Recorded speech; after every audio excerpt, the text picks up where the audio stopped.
It's a war. It's a war, so you have to fight it out. You have to conquer tuberculosis.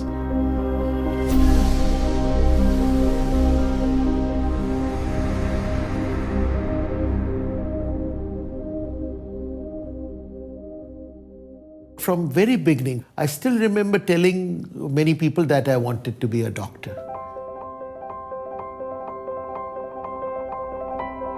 And believe me, now I'm very thankful for it. Anjali, कितनी उम्र है तुम्हारी? 16 साल की है. TB or tuberculosis, because it's an infectious disease, it spreads in the community by air. So if you stop the patient from transmission of the disease, you are doing benefit to the society. It gives you a satisfaction which no other specialty or no other profession will give you. It's the best service you can do to a mankind.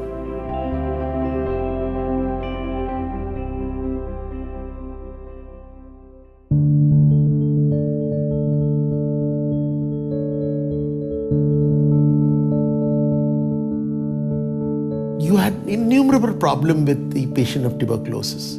TB is a social disease.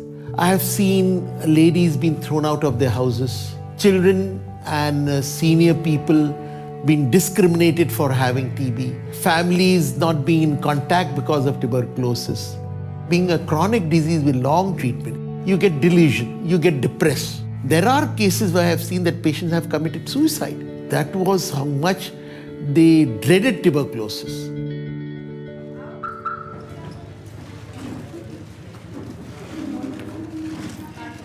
This is the dot center. These are the first line drugs. This is completely 6 months of treatment.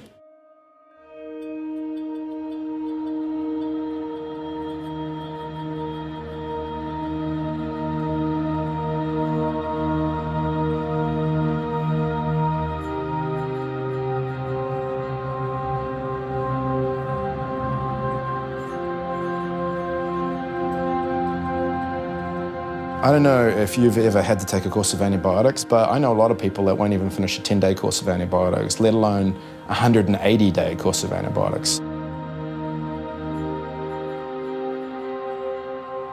People stop because they start to feel better after a month because the drugs do work. So they stop coughing, they stop taking the drugs, and the germs that survive are the ones that are most resistant to those drugs. Now, we only have about 5 frontline drugs for the fight against tuberculosis. When those drugs stop becoming effective, we're starting to get multi-drug and extensively drug-resistant TB. If you're unfortunate enough to have drug-resistant TB, you can count on being on antibiotics for a couple years, and it will take its toll on you. Treating multi-drug resistant tuberculosis for 2 years, it's a challenge for any chest physician. The drugs are quite toxic, the patient will have a lot of problems. So MDR-TB has been ignored throughout the world, including in India, but this has truly been a global challenge. Currently, around the world, about 3 or 4% of new TB cases are multi-drug resistant. But the more troubling issue in more recent years has been that even the second-line drugs which have been used to treat the MDR-TB don't really work. Drug resistance has a particular threat to society, to global society, by virtue of the great difficulty one has in treating these diseases. Extensively drug-resistant TB can be up to 1,000 times more expensive to treat. The costs of treating those kinds of tuberculosis are so high that in many countries, they're just a death sentence. We can treat MDR, but we all know that even with the best treatment regimens, you don't have more than 60-70% of people actually surviving and doing well. That's been our experience. It's these very old drugs that we are still actually dreading when to treat the patient. And when they resist them, sometimes we actually reach the end of the road where we don't even have more drugs to give patients. And then we just send them home to die. So I was at home. It was on a Sunday. I woke up, I switched on the television and there was no sound. And I should confirm that I'm actually permanently deaf now. There's nothing they can do.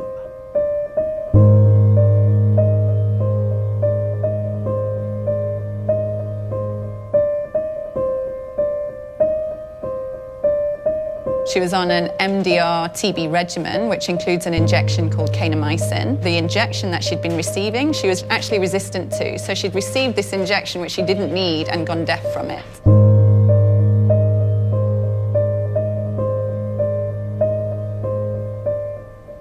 Christmas of 2011. Just before Christmas, we had to sit with her and say, you know, Phumeza, now we really have used every single option. Even if you're in the US, in the UK, anywhere in the world, there are no other drugs available. No matter how much money you've got, there's nothing we can give you now.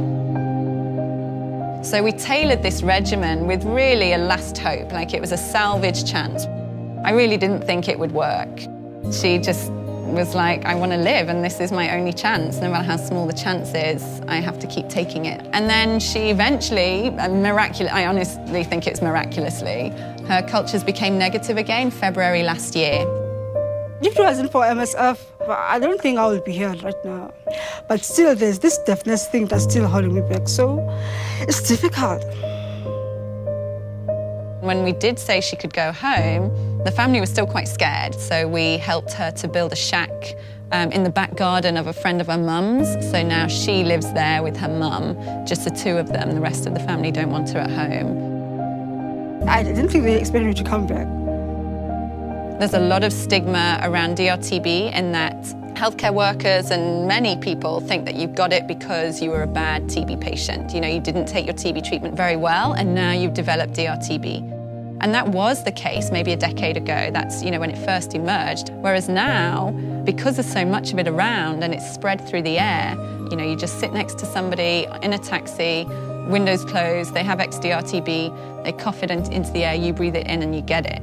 Phumeza, she was this young, HIV-negative, 19-year-old South African going to college, like with all the promise in the world, and got pre-XDR-TB for the first time ever, never having had TB before. I've seen many, especially at preclinical, I've seen many patients dying because now I was giving another, I got 7 chance. How many chances did I get? To live. I don't know, I hope, I'm willing to speak out from experience so that it could help other person out there to not give up hope.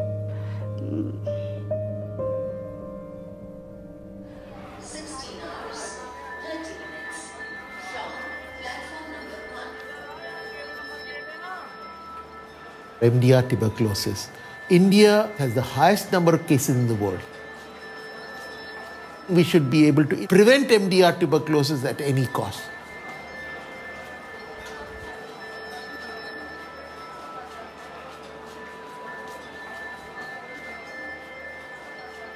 BCG is part of our national immunization program. BCG still has some protection against severe forms of TB in young children.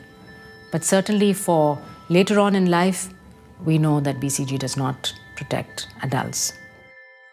Every clinician is aware of the limitation of BCG and the need for a newer vaccine. Thank you to everyone. Preventing the scourge of tuberculosis, we do need a vaccine. That's the gravest need for tuberculosis. और ठीक हो जाओगे, निश्चिंत रहो.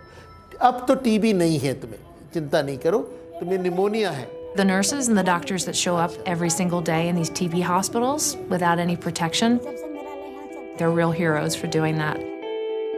But this is a very huge risk. It's a big risk when they are working with tuberculosis, and worse if they are working with MDR.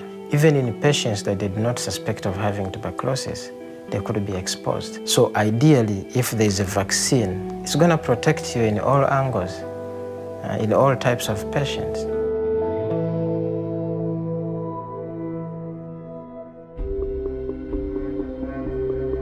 Trying to stay one step ahead of tuberculosis is going to be hard. We are in an arms race with the evolution of these pathogens. We grossly underestimated the adaptive ability of microbes. The bugs always outpace the development of antibiotics, and I think we've seen that across all infectious diseases. So prevention would be a much better option. There has been a notion that if we just treat people better, we'll somehow treat our way out of this epidemic. We somehow need to counter this sense of all we have to do is more dots.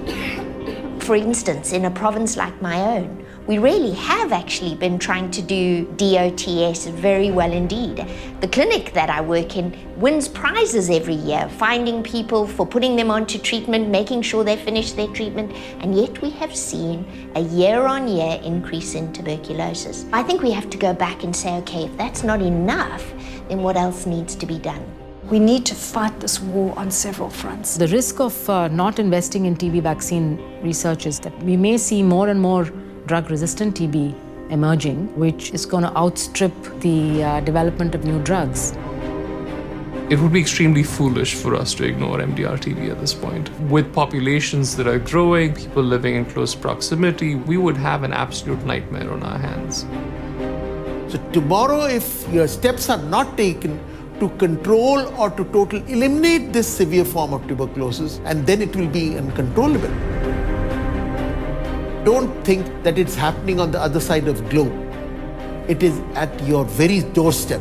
But with the advent of vaccine, we see in near future tuberculosis totally vanishing from this planet.